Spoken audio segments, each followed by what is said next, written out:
Boa noite, irmão, irmã, paz do Senhor. Bom estarmos aqui. Mais um dia de culto de ensino para aprendermos um pouco mais da palavra de Deus. Hoje é dia 30 de abril de 2021. Nós somos a Assembleia de Deus ali no bairro da Vila Nova Gerte, e nosso pastor presidente é o pastor Eli Ramos dos Santos, a quem agradecemos pela confiança, oportunidade. Agradecemos a você também, meu irmão, minha irmã, que tem participado dos cultos online, né, e permitido que entrássemos aí na casa de vocês para que a mensagem do Senhor Jesus Cristo, as boas novas, o Evangelho, ele seja anunciado. Hoje a irmã Nilda fez o louvor inicial e ela vai fazer os 2 próximos hinos também. Então, na sequência, nosso querido evangelista Gilvan também vai estar nos trazendo a palavra da parte do Senhor, e tenho certeza que Deus tem algo para falar comigo, para falar com você. Então, antes de prosseguir aqui e fazer uma oração, eu só quero dar 2 avisos, irmãos. Conversando com o pastor Eli hoje, ele me pediu para que passasse esse aviso para a igreja. O primeiro é reforçar quanto à questão da Santa Ceia no domingo. Então, ela vai ocorrer em 2 períodos. No período da manhã vai ser logo após a escola dominical, das 10 às 11. E quem porventura, por qualquer motivo, não vai poder participar nem do culto da manhã, da Santa Ceia, nem do culto da vespertino, né, tarde, noite, a solicitação é para que o irmão retire o seu kit da Santa Ceia, né, entre as 9 e as 10 horas, e o culto de Santa Ceia da tarde e noite, ele vai ser transmitido. Então aí o irmão e a irmã vai ter a oportunidade de participar juntamente conosco, que estaremos lá com a permissão de Deus. Bom, então esse é o primeiro aviso da Santa Ceia.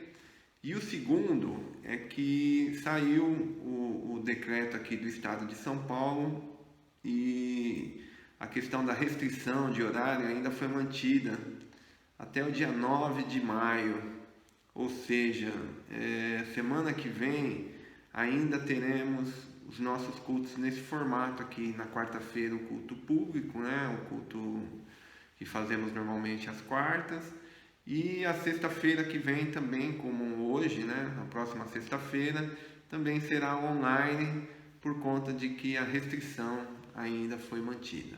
Tá bom, irmãos?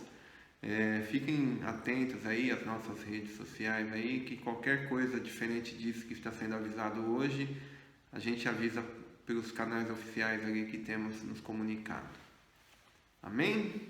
Então tá bom. Então eu te convido a fazermos uma oração. Na sequência, a irmã Nilda, e depois o nosso querido evangelista Gilvan. Então oremos. Senhor, muito obrigado, Pai. Obrigado pela vida, obrigado pela saúde, obrigado pelo cuidado, obrigado pela Tua palavra, Pai, que tem nos alimentado nesses dias. Obrigado, Senhor, porque o Senhor tem cuidado de nós. Obrigado porque, apesar das dificuldades, Senhor, sabemos que o Senhor está conosco.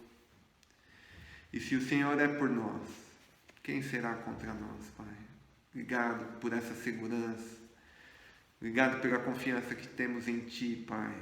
Obrigado, Senhor, porque o Senhor permitiu e permite que tenhamos esse canal para que a Tua palavra seja anunciada, Senhor. Obrigado por tudo que já ocorreu até agora, pelo louvor que foi cantado, entoado, pelos louvores que ainda serão e pela Tua palavra, Pai, que vai ser ministrada. Eu sei que o Senhor colocou já no coração do nosso irmão Gilvan, e que essa palavra ela tenha morada no meu coração e no coração desse meu irmão, dessa minha irmã que está participando desse culto agora. Que a Tua bênção, de uma forma tão especial, Pai, esteja sobre essa casa, sobre esse lar, guardando, livrando, Pai, trazendo paz, Pai, trazendo, Senhor, toda sorte de bênçãos, Pai. Eu quero orar por esse irmão, por essa irmã que está participando conosco aqui, Pai. Seja conosco, Pai. É o que nós queremos Te pedir e Te agradecer,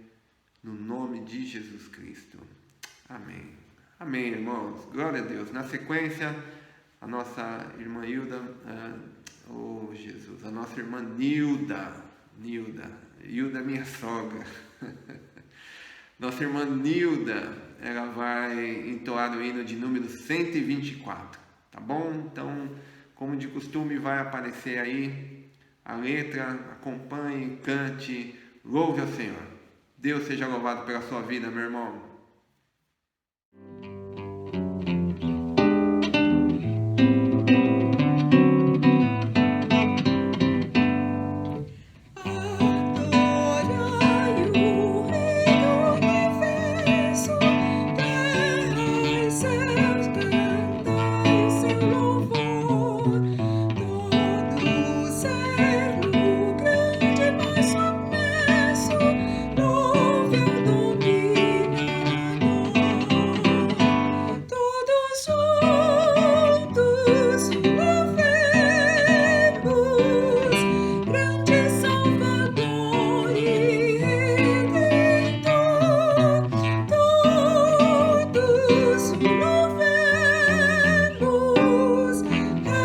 anjo dominador. Adorai-o, anjos poderosos, vós que sua glória contemplai, vós remidos já vitoriosos, graças rendei-lhe nós. Todos juntos o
Olá, meu irmão, minha irmã, que a graça e a paz do nosso Senhor e Salvador Jesus Cristo seja com você, seja com a sua casa. Nós estamos aqui para mais uma reflexão na palavra de Deus, mais uma reflexão na carta de Paulo aos Efésios. Eu aproveito para convidar você a compartilhar esse momento de ministração da palavra de Deus, porque hoje o Senhor nos chama a uma experiência de reflexão na nossa vida de oração. E eu quero, desde já, convidar você a abrir em Efésios capítulo de número 3, para lermos a partir do verso de número 14. Efésios capítulo 3, a partir do verso de número 14. A palavra de Deus vai registrar aqui nessa porção das Escrituras a segunda oração do apóstolo Paulo, feita pelos crentes de Éfeso e também por mim e por você.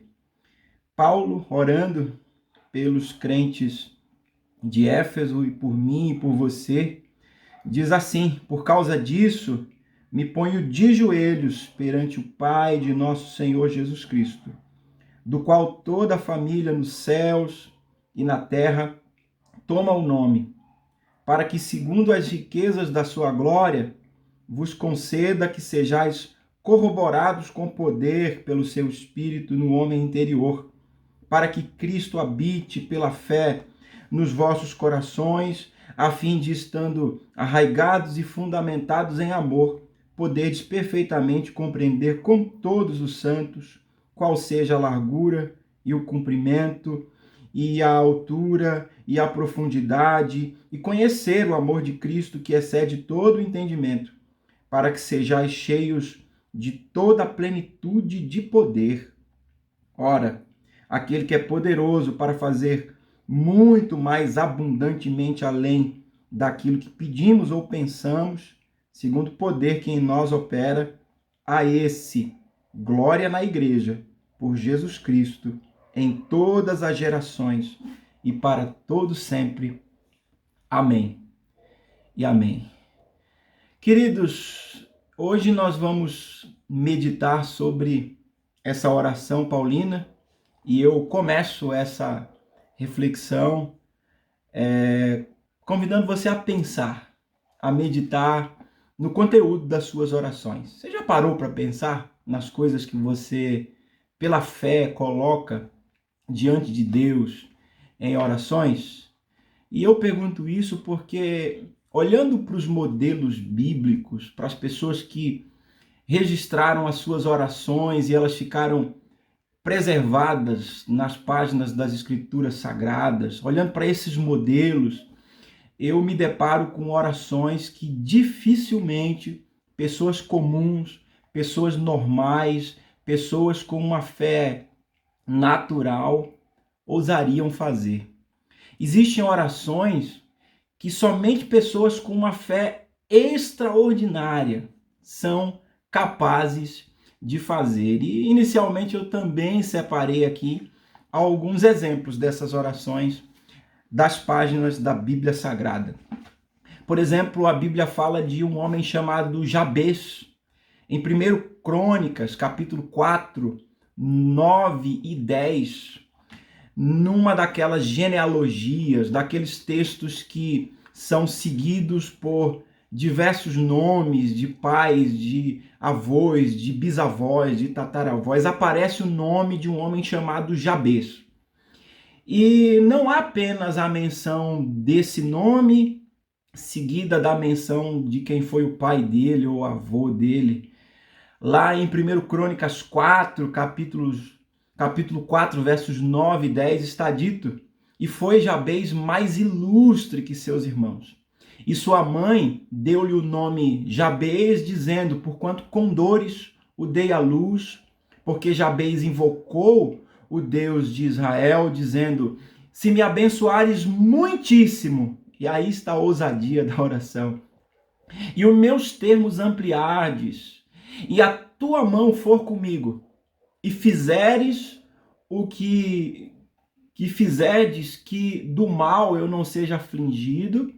E aí o texto para aqui, ele interrompe a oração aqui para dizer: e Deus lhe concedeu o que tinha pedido. Veja que Jabez é um desses exemplos de alguém que ora ousadamente, mas há muitos outros exemplos. Jacó, por exemplo, é alguém que ora, e ele ora fazendo um voto a Deus, dizendo: se Deus for comigo, isso é Gênesis 28, versos 20 e 22, se Deus for comigo e me guardar nessa viagem que faço, e me der pão para comer e vestes para vestir, e eu em paz tornar a casa de meu pai, o Senhor me será por Deus. E essa pedra que tenho posto por coluna será a casa de Deus, e de tudo quanto me derdes, certamente te darei o dízimo. Jacó também foi bastante ousado em colocar essa oração diante de Deus, que é uma oração de compromisso, uma oração de alguém que de fato quer consagrar o coração e a vida por completo a Deus. É nesse sentido que essa é uma oração ousada. Mas a Bíblia também fala de um homem chamado Elias, um profeta. E Elias é citado por Tiago no capítulo 5, versos 17 e 18 da Carta Universal de Tiago. A carta diz que Elias era um homem sujeito às mesmas paixões como nós, e orando pediu que não chovesse. E a oração de Elias foi atendida. Por 3 anos e 6 meses não choveu sobre a terra. E o Elias, ousado, ora mais uma vez, e dessa vez pede para que chova, e a terra produz o seu fruto. Ele ora outra vez, o céu dá chuva, e a terra produz o seu fruto. Ainda uma outra oração, que para mim é uma oração daquelas bastante sucintas, uma oração quase que secreta no texto sagrado, que é feita por um centurião, um homem responsável por 100 soldados. Lucas capítulo 7, versos 6 e 7 diz que um centurião chega diante de Jesus e diz: Senhor, não te incomodes, porque eu não sou digno de que entres debaixo do meu telhado, e por isso nem ainda me julguei digno de ter contigo. O centurião diz assim para o Senhor, e é aqui que está a ousadia da oração: dize uma palavra, dize uma única palavra, e o meu criado, ele vai sarar. Esse centurião tinha um soldado enfermo, ele vai até Jesus, por intermédio de outras pessoas, porque ele não se considera digno de ir ter com Jesus, e ele manda esse recado para Jesus: olha, Jesus, não se incomode de vir sobre o meu telhado, debaixo do meu teto, de vir até mim, mas manda uma palavra. A última das orações ousadas que eu separei aqui para você como exemplo bíblico é a oração que Moisés fez. Em Êxodo 32 ele diz: agora, pois, Senhor, perdoa o pecado do povo, senão risca-me, peço-te, do teu livro que tens escrito. Alguns intérpretes estão dizendo que esse livro é o livro da vida, e Moisés está pedindo que o povo seja perdoado ou que ele mesmo não receba esse perdão. É uma oração extremamente ousada. Mas, queridos, vamos olhar para Efésios capítulo 4. Aliás, vamos olhar para Efésios capítulo 3, versos 14 a 21, porque essa também é uma dessas orações ousadas.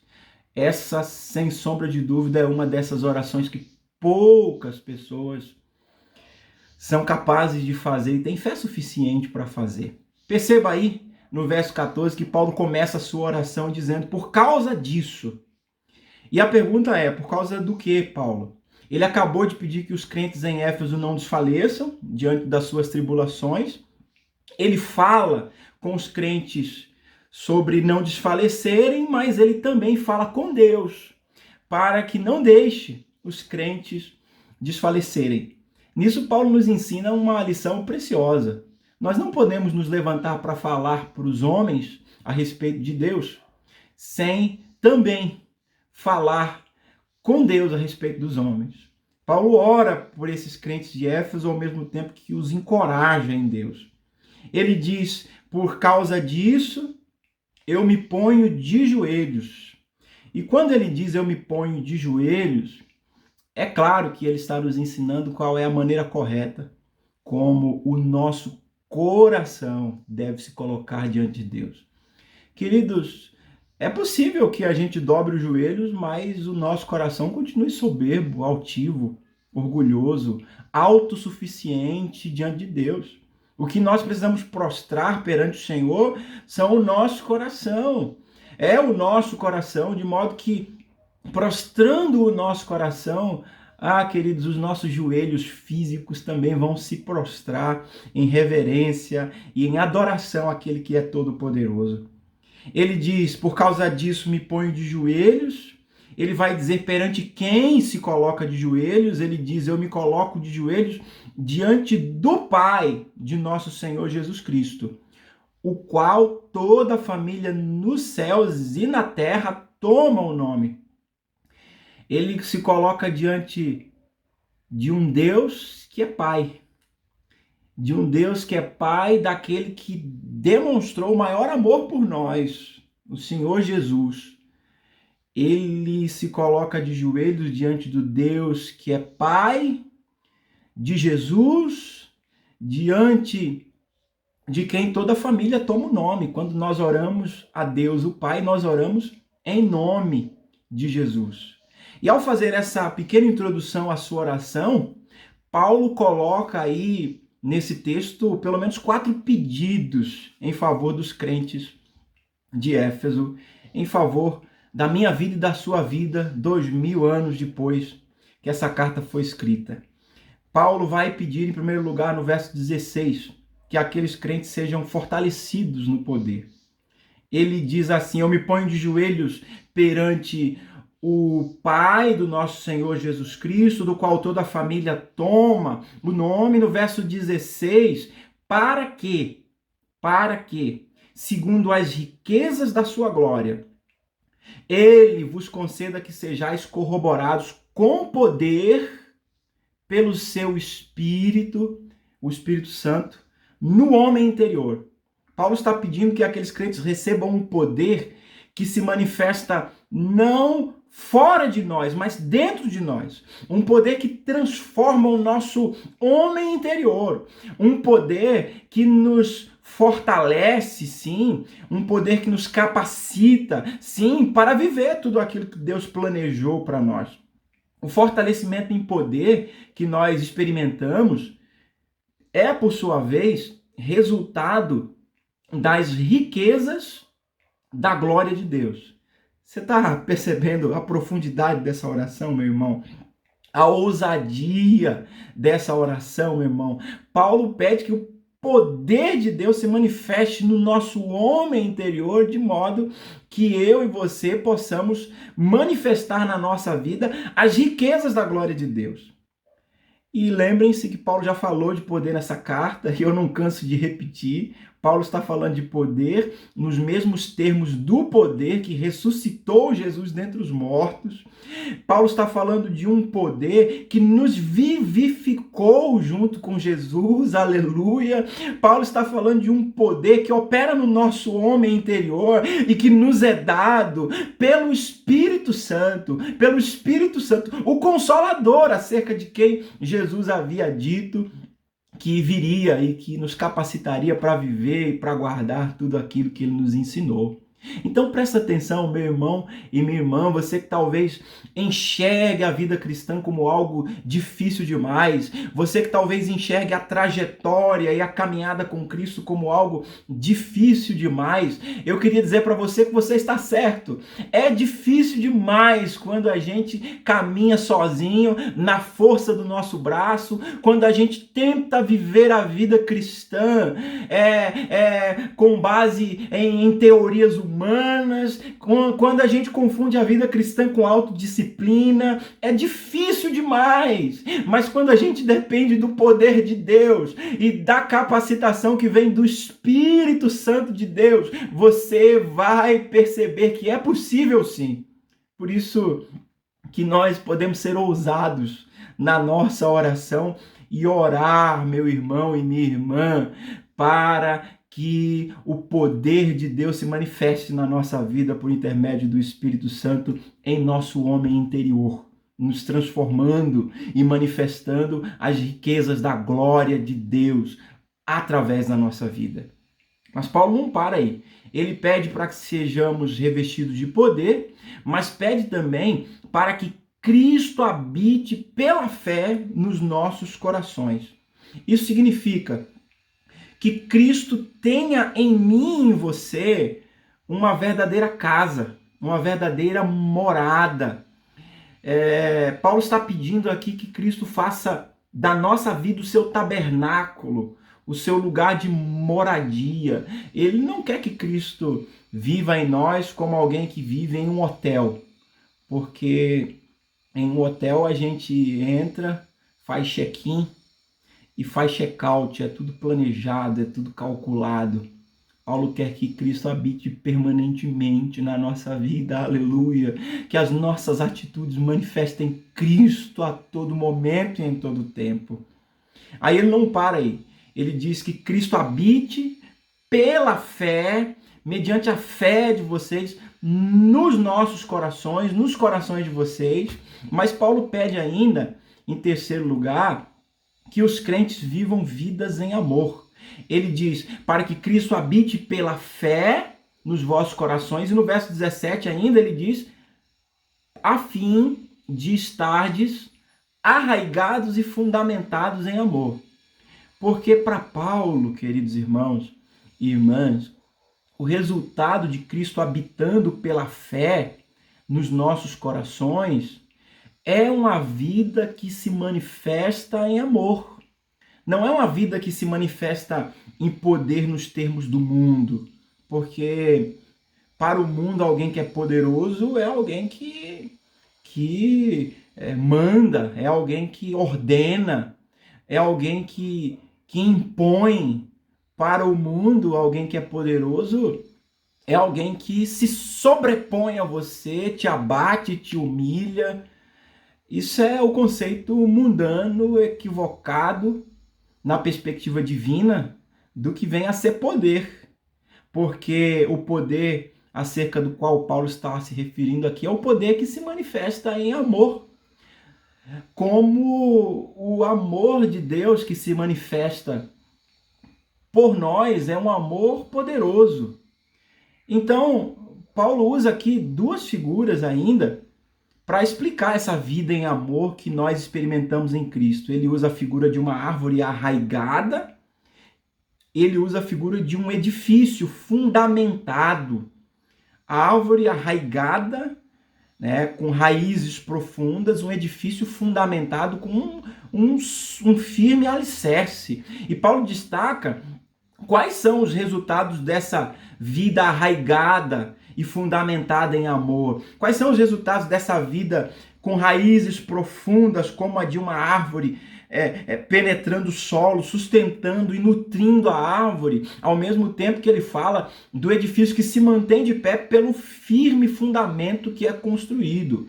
Paulo diz no verso 18 que essa vida fundamentada em amor permite nós podermos perfeitamente compreender com todos os santos qual a largura, o comprimento, a altura e a profundidade, né? E Paulo não dá muita explicação do que ele está falando, mas é possível que ele esteja falando da compreensão da igreja, né? Da compreensão do que vem a ser a igreja, que é esse edifício, que ele já representou, inclusive, como edifício nessa mesma carta.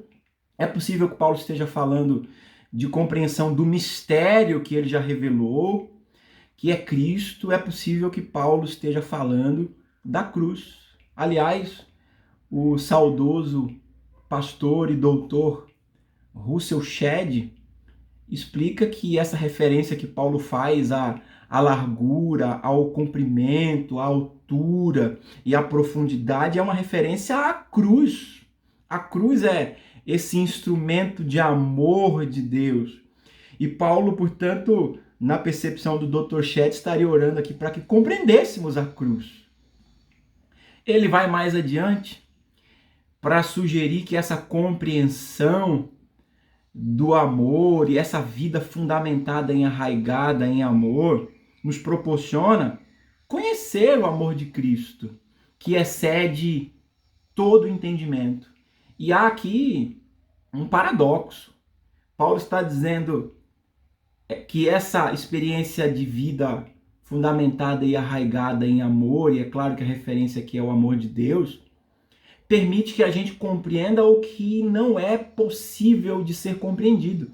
Porque ele fala, para que vocês conheçam o amor de Cristo, veja, conheçam o amor de Cristo, que excede todo entendimento. Você vai conhecer aquilo que não pode ser entendido. É isso que Paulo está dizendo aqui. Há esse paradoxo no pedido de Paulo.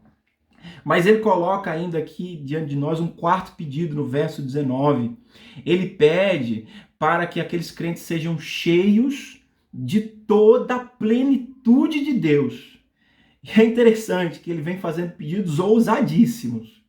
Ousadíssimos. E ele vai subindo a régua. Ele vai subindo o nível.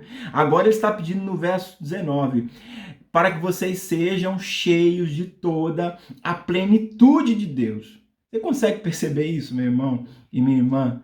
Os intérpretes vão dizer que Cristo é a plenitude de Deus. Sendo assim, ser cheio de toda a plenitude de Deus é ser cheio de Cristo.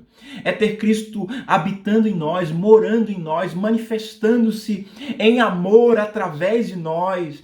É ter Cristo pulsando em nós, em cada atitude, em cada comportamento.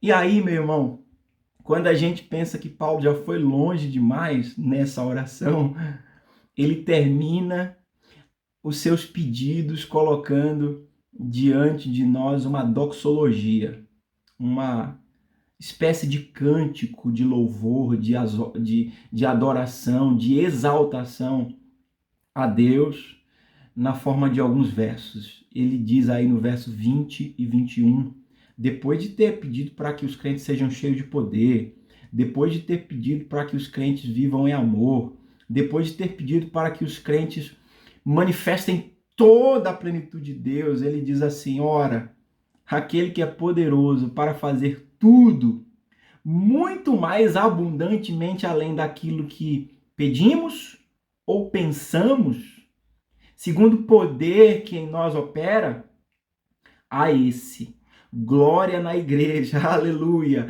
por Jesus Cristo, em todas as gerações e para todos sempre, amém, aleluia, glória a Deus. Paulo está dizendo aqui, olha, eu orei ousadamente, com toda a ousadia do meu coração, mas eu orei sabendo que o Deus a quem eu orei é poderoso para fazer muito mais além daquilo que eu pedi e daquilo que eu poderia pensar, aleluia, bendito seja o nome do Senhor, Deus é poderoso, e você, eu, estamos sendo convidados por esse texto a orar ousadamente, a colocar diante de Deus todos os nossos pedidos, por mais ousados que sejam, para que a glória dele se manifeste na nossa vida. Agora, veja bem, meu irmão, essa é uma oração ousada, nós já constatamos isso.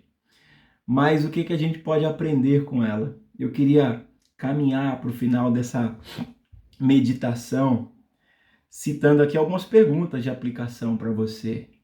A primeira delas é, você entende diante de quem você está quando você ora?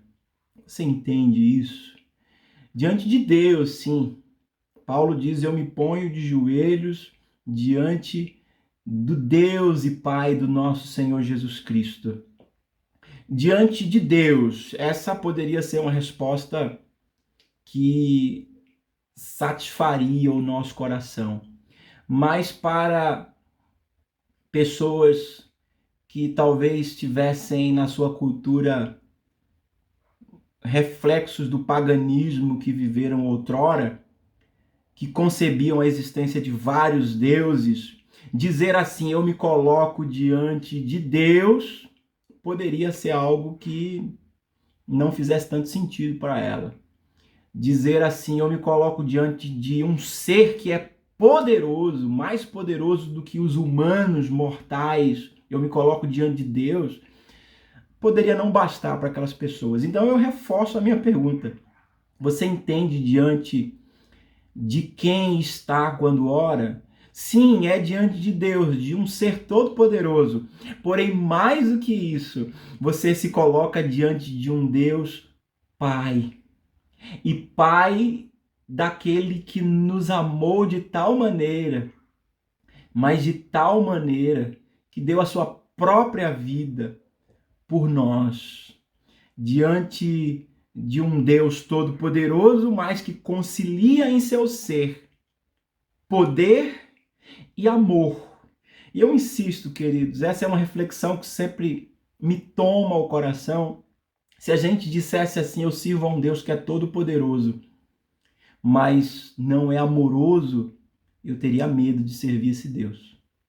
Medo não no sentido do temor que a Escritura recomenda, é claro, no sentido do respeito que devemos a Deus, mas eu teria medo como alguém tem medo de um grande exército inimigo que vem contra ele, porque se eu pudesse dizer assim, eu sirvo a um Deus todo-poderoso, mas que não é necessariamente amoroso, eu estaria em uma situação delicada. Mas graças a Deus, o Deus a quem eu e você servimos, o Deus que convida você que está assistindo esse vídeo agora, por acaso talvez, o Deus que convida você a um relacionamento com Ele, é um Deus todo-poderoso, mas também é um Deus amoroso e que nos amou de tal maneira que deu seu Filho unigênito para que todo aquele que nele crê não pereça. Então, quando você orar, ore pedindo a Deus discernimento diante de quem você está, diante de quem você está colocando a sua oração. Então, você entende diante de quem você se coloca em oração? De um Deus todo-poderoso, sim, mas de um Deus amoroso, bondoso, misericordioso também, que concilia em seu ser todas essas belíssimas características. Uma segunda pergunta que eu deixo para sua reflexão hoje à noite é: você entende o significado desse revestimento de poder? Porque Paulo ora e diz que ele deseja que os crentes experimentem poder, vivam o poder. Mas é claro que se Paulo está falando do mesmo poder que ressuscitou Jesus dentre os mortos, do mesmo poder que nos vivificou juntamente com Cristo, se Paulo está falando desse mesmo poder que é prerrogativa do Deus amoroso, do Deus misericordioso, é claro que Paulo não está falando de um poder exibicionista. É claro que Paulo não está falando de um poder que se impõe sobre outras pessoas e as oprime e as humilha. É claro que Paulo não está falando de poder nos termos de poder do mundo, que eu posso e você não, porque eu sou poderoso. Não é o poder da carteirada, não é o poder de alguém que se coloca acima de outra pessoa. Não é desse poder que Paulo está falando, não é por esse tipo de poder que Paulo está orando, não, e 1000 vezes não. É o mesmo poder que manifestou-se em Cristo, é o mesmo poder divino que precisa manifestar-se na nossa vida, é um poder que se manifesta em amor. Então, se você quer saber quem é uma pessoa poderosa aos olhos de Deus no mundo, saiba que essa pessoa poderosa não é aquela que se impõe sobre outras, que oprime outras, que humilha outras. Uma pessoa poderosa, segundo o princípio divino de poder, é uma pessoa que ama. E quanto mais amor você vê manifesto na vida de uma pessoa, você precisa saber que mais poder essa pessoa tem, poder de Deus, poder que manifesta o divino na sua vida, poder que manifesta o Cristo ressurreto na sua vida, porque esse Cristo manifestou-se em amor. Então, esse é o maior poder que nós podemos desejar ter, o poder de amar e de manifestar o amor de Deus a todos indistintamente. É por isso que somente no cristianismo você vai encontrar um chamado a amar, inclusive, os seus inimigos. A amar, inclusive, os seus inimigos. Jesus diz, amem os seus inimigos. E é interessante que Jesus faz uma mudança significativa no mandamento do amor enquanto esteve aqui entre nós e manifestou esse amor. Jesus, ele chega para os seus discípulos e diz assim, um novo mandamento vos dou. E quando ele diz isso, é claro, os seus discípulos param e querem ouvir esse novo mandamento que o mestre tem para eles. E Jesus começa a falar que vos ameis uns aos outros. E se Jesus tivesse parado aí, os discípulos teriam respondido para ele assim, mas Senhor, que nós nos amemos uns aos outros, isso não é novo. Moisés já havia dito isso para nós. Mas Jesus diz assim, um novo mandamento vos dou, que vos ameis uns aos outros como eu vos amei. Como eu vos amei. E é claro que quando Jesus deu esse mandamento aos discípulos, estava implícito ali o segredo de uma vida que se manifesta em poder, o segredo de uma vida que manifesta o real poder, o poder do amor de Deus que transforma o mundo. Queridos, ore a Deus para ter desse poder. Não peça a Deus o poder que te faz interessante diante dos olhos humanos, religiosos, que dizem, olha lá, ele é profeta, olha lá, ele tem dons espirituais, ele é poderoso. Não, eu quero manifestar na minha vida, aleluia, o poder do amor. Eu quero amar as pessoas à minha volta e quando eu amá-las, elas estarão vendo e percebendo o verdadeiro amor de Deus manifestado na minha vida, que tem o poder de arrancá-las de uma vida de insignificância, de irrelevância, de morte espiritual, inclusive. Mas eu faço a você uma terceira pergunta essa noite. Você entende o significado de Cristo habitar na sua vida? Cristo habitar em mim é Cristo morando em mim. E eu não sei se você consegue perceber isso, mas ninguém se sente à vontade em permanecer em um lugar onde não é bem-vindo, bem-quisto. É claro que eu quero estar naqueles lugares onde as pessoas me recebem bem, me acolhem bem. Isso, é claro, é um chamado a uma vida em santidade. Cristo só pode habitar, queridos, aqueles corações que se abrem para que Ele promova transformações e mudanças que tornam essa pessoa transformada em alguém mais semelhante a Ele. Então, permita e faça esse convite ao Senhor. Cristo, habite em mim, faça da minha vida uma morada permanente. Que a nossa vida ela seja essa declaração de boas-vindas ao Mestre, para que Ele possa morar em nós, viver em nós e manifestar-se através de nós. Então ore para que Cristo habite na sua vida.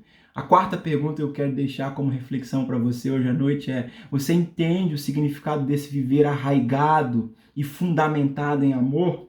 Essas duas imagens das quais nós já falamos, falam de estrutura, falam de alicerce, falam de raízes profundas que mantêm a vida da árvore nutrida, que mantém a árvore sustentada, inclusive diante de vendavais, que mantém o edifício inabalável. Então, quando nós somos convidados aqui a meditar nisso que Paulo está falando, quando nós somos chamados a perceber o que é que vem a ser esse viver arraigado e fundamentado em amor, isso é um chamado para que nós vivamos a manifestar amor em todas as nossas atitudes. Porque quem tem raízes fincadas em amor não pode manifestar o ódio.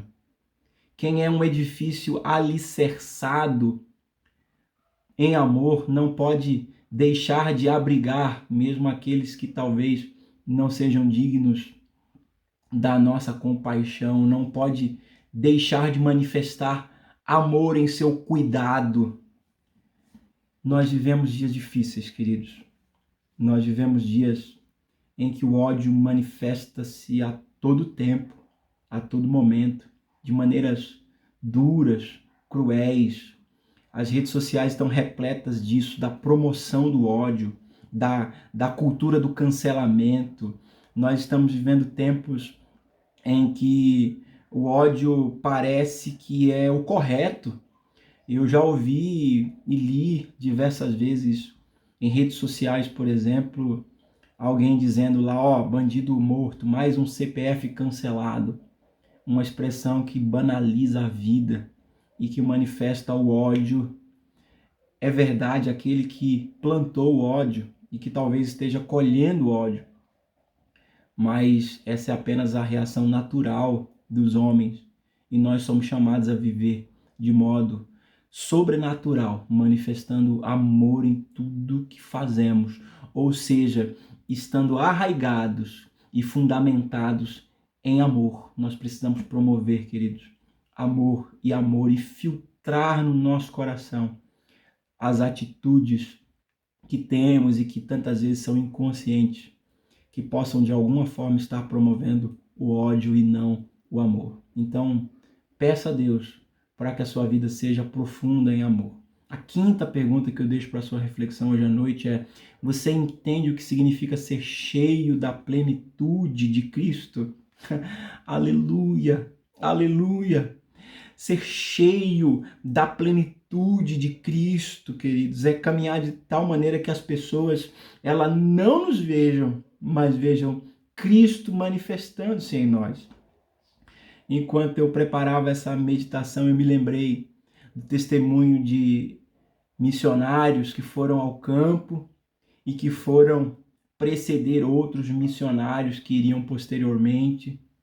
E eu lembro da história de um homem que foi, pregou o evangelho, e quando ele foi sucedido, quando outro missionário chegou até aquela região e começou a pregar o evangelho, falando a respeito de Cristo, as pessoas disseram: esse homem já veio aqui, esse homem esteve entre nós, ele já caminhou aqui conosco, ele já sentou à minha mesa, ele já comeu comigo.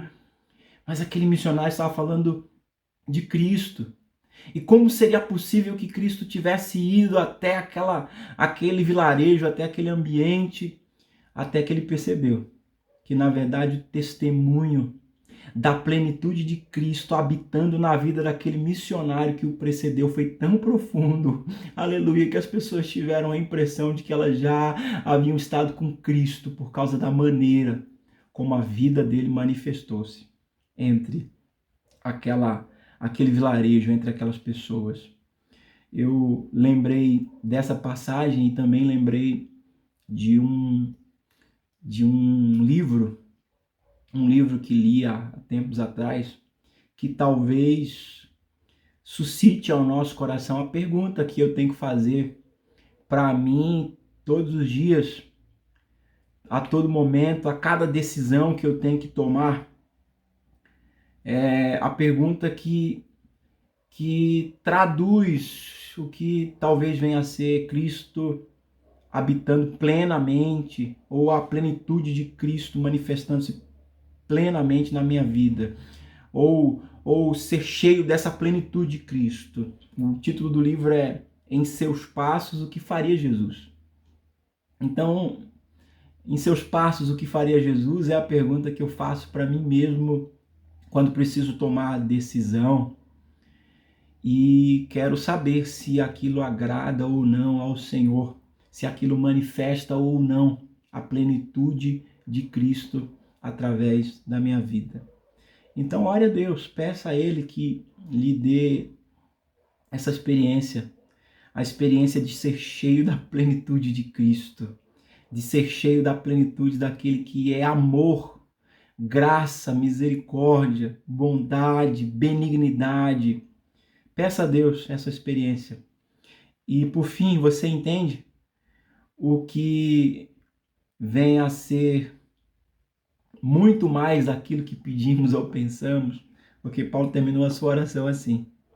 Paulo terminou a sua oração: ora, aquele que é poderoso para fazer infinitamente mais além, abundantemente mais além de tudo quanto pedimos ou pensamos. Paulo está dizendo que na nossa oração não há limites e não há barreiras. Eu posso orar a Deus ousadamente para que a graça dele, o poder dele, o amor dele se manifeste, se demonstre na minha vida. E isso para a glória dele na igreja e em todo tempo e por toda a eternidade. Amém e amém. Eu convido você a orar nesse momento e orar com toda a ousadia do seu coração. Eu convido você a pedir a Deus que cada um desses pedidos que Paulo fez em favor dos crentes de Éfeso, em meu favor, em seu favor, possam ser realidades na minha vida e na sua vida, sabendo que Deus pode fazer infinitamente mais, abundantemente mais além daquilo que nós pedimos, pensamos, daquilo que Paulo pediu ou pensou. Em nome de Jesus e para a glória dele. Vamos orar. Deus nosso Pai, muito obrigado por essa palavra que nos chama a uma vida de experiência profunda contigo. Muito obrigado por essa palavra que nos chama a uma vida de experiência em amor, que se manifesta poderosamente em amor. Obrigado por nos chamar a essa experiência de manifestar Cristo na nossa vida e fazer que outras pessoas possam enxergar o poder de Cristo na nossa vida. Senhor, nos ajude a compreender que, mesmo que esse seja um padrão dificílimo para nós, inatingível, no poder do Senhor, no poder do Espírito Santo, que é concedido aos teus servos, nós podemos sim viver ousadamente e manifestar ousadamente o teu amor nesse mundo que se manifesta tantas vezes e predominantemente em ódio, em desamor. Seja conosco, seja com a tua igreja. Ajude-nos a amar os nossos filhos, a amar, Senhor, o nosso cônjuge. Ensine-nos a amar os nossos pastores, os nossos irmãos.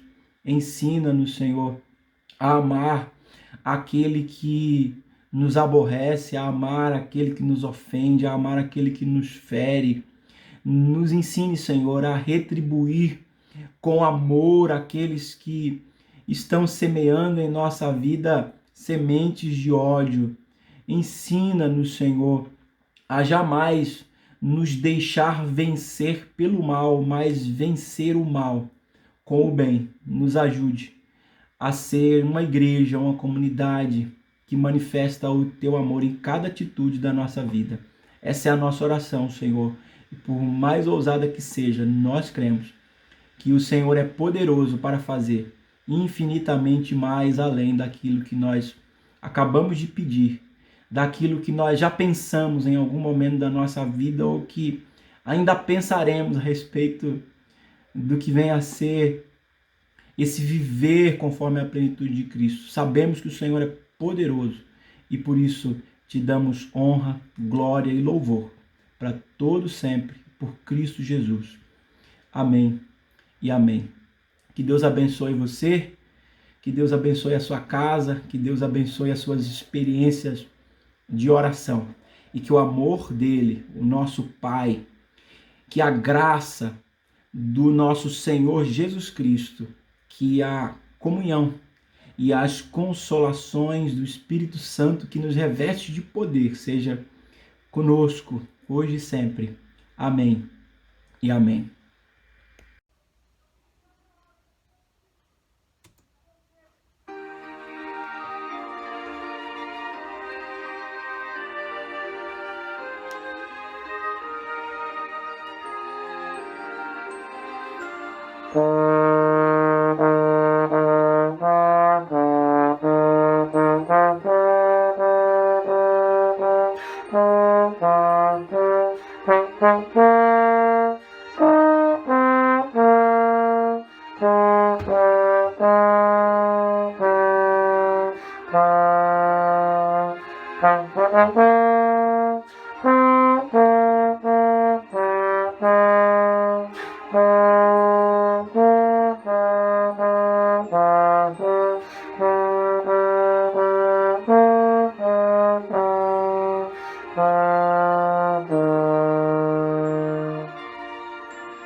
Música